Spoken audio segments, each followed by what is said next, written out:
തിരുവില്ലോമല ശ്രീ വില്വാദ്രിനാഥ ക്ഷേത്രം ഒരു ജൈന ക്ഷേത്രമായിരുന്നു എന്ന് പറഞ്ഞാൽ നിങ്ങൾക്ക് എന്തു തോന്നും? പൂർണ്ണമായും അതിനെ അങ്ങ് തള്ളിക്കളയാൻ കഴിയില്ല.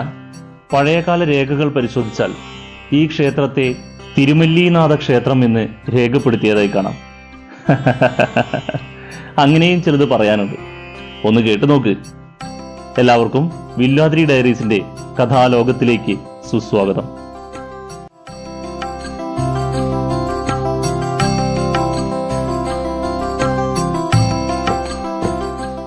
പണ്ടുകാലത്തെ രേഖകളിൽ പലതിലും വില്വാദ്രിനാഥ ക്ഷേത്രത്തിനെ തിരുമല്ലീനാഥ ക്ഷേത്രം എന്നാണ് അടയാളപ്പെടുത്തിയിരിക്കുന്നതെന്ന് പൂത്തേഴത്ത് രാമമേനോൻ 1942 എഴുതിയ ശക്തൻ തമ്പുരാന്റെ ജീവചരിത്രത്തിൽ പറയുന്നുണ്ട്.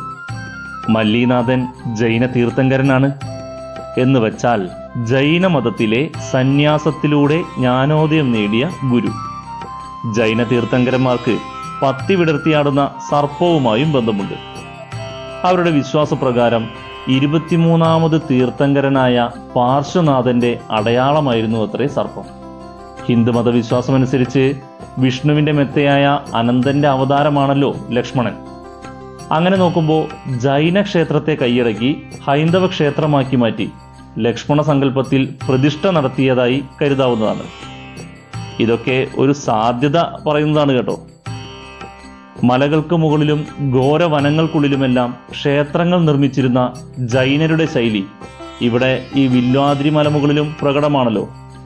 മാത്രമല്ല, ക്ഷേത്രത്തിനടുത്തുള്ള ധർമ്മശാസ്താവിന്റെ പ്രതിഷ്ഠ ഇതിന് ആക്കം കൂട്ടുന്നുമുണ്ട്.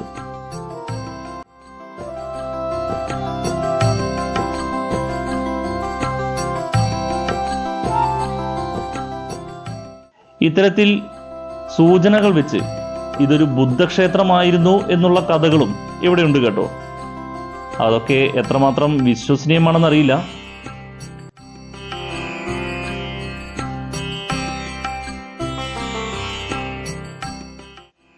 വില്വാദ്രിനാഥ ക്ഷേത്രത്തിന്റെ ആദ്യ അവകാശികളായി പറയപ്പെടുന്നത് മൂസദ് എന്ന സമുദായത്തിൽപ്പെട്ട 6 കുടുംബങ്ങളായിരുന്നു.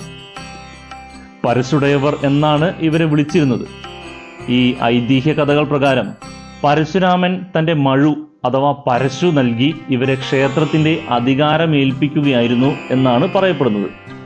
അതുകൊണ്ടാണത്രേ ഇവർ പരശുടയവർ എന്ന് അറിയപ്പെട്ടത്.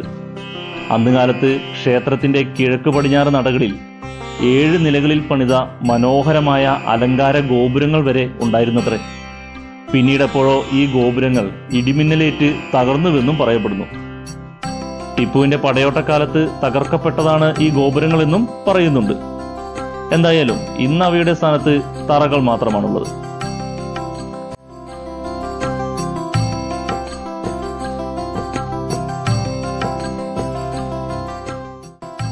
വില്വാദ്രിനാഥന്റെ കഥകൾ പറയാൻ തുടങ്ങിയാൽ സമയം കുറച്ചൊന്നും പോരാ.